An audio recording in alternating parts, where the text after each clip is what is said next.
right, we're with Sinead O'Connor, and with your music, because it's you write from an autobiographical perspective, we've really watched your growth as an artist in the last 10 years, and with the new album, the songs are very serene, love songs, lullabies. How does this reflect your current life?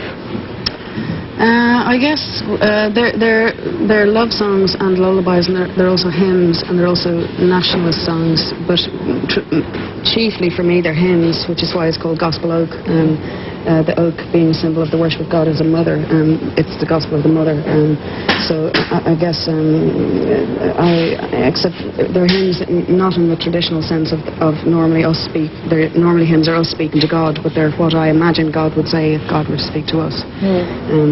So I guess it reflects my life in that I wrote the songs in order to call these things into my life, in order to create serenity and soothing and healing and calming in my own life, basically. So. It really expresses a lot of compassion for people, and your music has always done that. Have you been able to learn compassion for yourself and loving yourself? Has this been a difficult process for you as a human on Earth? Yeah, it is. I think it's very difficult for everybody. I think it can be made more difficult for people who are brought up to believe that they're nothing, you know. So yeah, it's been difficult for me, but it's something I'm lucky enough to be able to work on.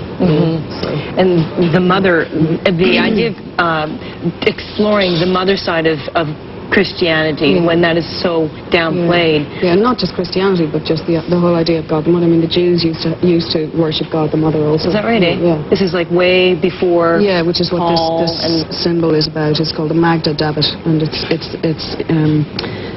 with the dot symbolizes the presence of God. The two triangles symbolize the union of the masculine and the feminine principles of God. Without the dot, it symbolizes chaos. With the dot is the presence of God, which exists when you have that union between the masculine and the feminine. And chaos exists, as we see all over the world, when there's an overdose of testosterone and then not enough compassion and feminine principle. So. And there you go, that icon explained. The mother aspect as well. A lot of people who are parents tell me that it's a real selfless act to have a child. And you've had a child when you were a child. Yeah. It seems like you've been a mother for a very long time. Has that helped does that selflessness help your journey as a person? Yes, it definitely, in my case anyway, kept my feet much more on the ground than they might have been otherwise, even though they still went off a bit. But I mean, it meant I couldn't go and do drugs if I wanted to, or I couldn't spend days drinking if I wanted to. Contrary to popular belief, I've never been involved in those things. And I think that's because I have children. But it can sometimes be a very selfish act to have a child. People don't always have children for the right reasons. You know what I mean? Yeah, my friend and I were talking about how, some people are born out of love, but often a lot of people aren't born. They sort of fall on the periphery, either side. Also, I've always admired the way that in the media you have always spoken your mind, and you've always fought for what you believed in, and oftentimes, the press may have misinterpreted you or drawn upon what you say as negatively. Do you feel media shy after having been basically, you could say, in some regards, crucified by the media in some of the accounts that they've dealt with you? Well, I have to accept 50% of the responsibility for all of that stuff. You can't blame it entirely, and I can't blame it entirely on other people. You get what you attract. So I don't really want to get into blaming anybody else about it. It's a question now of what do I want now to call into my life as represented, say, by my music. I don't attract that anymore, so I have nothing to be afraid of. That audaciousness at one point, it's gone, it's behind you, that defiance, or is it defiance still there? I think passion and love is where I was always coming from, and I'm still coming from there, but I'm 30 years of age now as compared to when I put out my first record. I was 20, and I now understand, I guess, I'm very proud of myself, so I want to be careful how I word things, because I'm very, very proud of what I did and what I didn't do. But I now understand, I guess, the value of whispering things rather than screaming them, that people don't hear very well when you scream in their faces, But sometimes, you know, the man who does not lose his mind over some things has no mind to lose. You know, if you didn't scream your head off, sometimes, you know, you might go mad. So. Because it's not without bite. Sometimes you don't have to scream, as you say. Well, sometimes you don't have to, but sometimes you do have to as well, is the thing. And the point, I mean, how you get to the point of being calm in any way is by puking it all out, you know what I mean? And that's why, you know, I'm quite glad about everything that I did do, but now it's puked out and I don't need to go on about it, kind of, you know. I just want to basically enjoy my life and work, you know.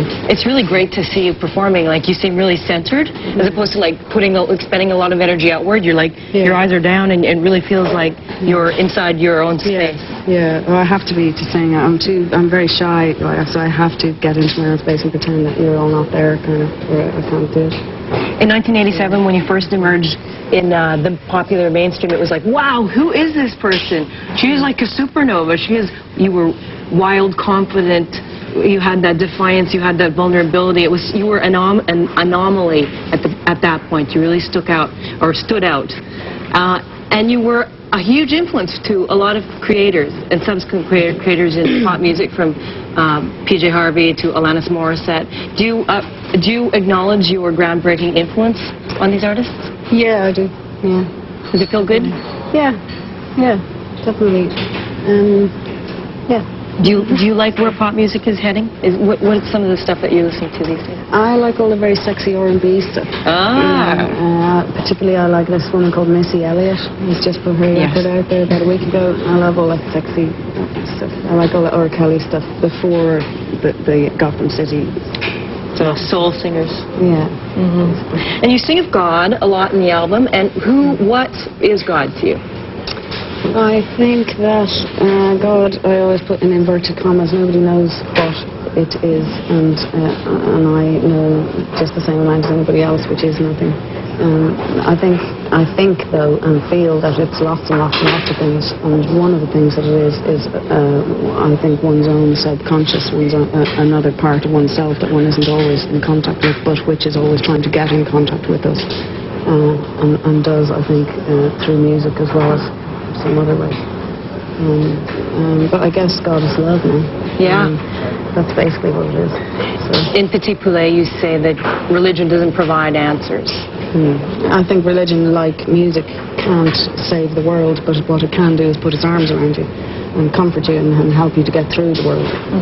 But it can't tell you, they've never met God any more than you or I have. Do you know what I mean? They can't tell you, any more than you can tell yourself. So if God is over there and there's all this crap in between us and ourselves as God, is life sort of a stripping away of all that stuff? And how do you do it? Well, I don't think God is over there, you see. I think God is in there. And that's what you need to maybe strip away, is the idea that God is over there. You know, that's why I like, say, Rastafarianism, for example. It to me teaches that where other religions say God is over there or God is dead, it says God is in there and God is alive. We just don't recognize it.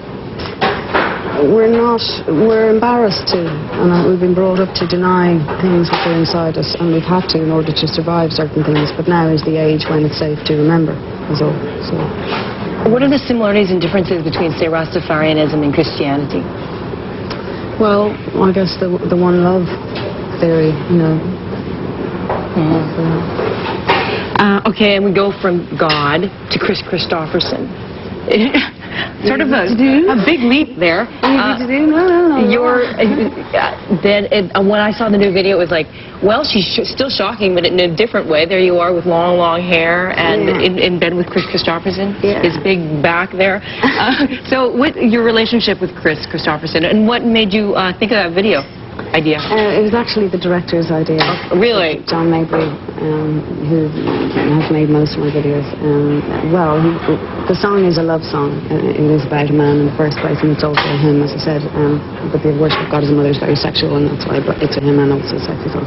So John thought, well, okay, we have to have lovemaking. And they were going to get like all photographs of models, you know, and I didn't really fancy that. I rather sleep with people I know, really, you know. Plus, I generally like guys that are older than me. Oh, really? Yeah. So we were trying to think of a nice, kind of, you know, sexy old guy that I knew, you know, that was someday attractive. Was it difficult to convince him? No, it was pretty easy. It was pretty easy. Yeah. How was it to have all that long hair, too? Because you're always It was good and bad. I mean, I didn't enjoy that it wasn't mine. I'd like my own long hair, you know. But it was nice. It felt kind of sexy and everything. But I felt more comfortable being myself. You know. But you kept your pajamas on. I was wearing half of them, and he was wearing the other half. Oh! Okay, we're going to take a look at the video and also more of your performance. Thank you very much, and good luck with all the stuff that you do.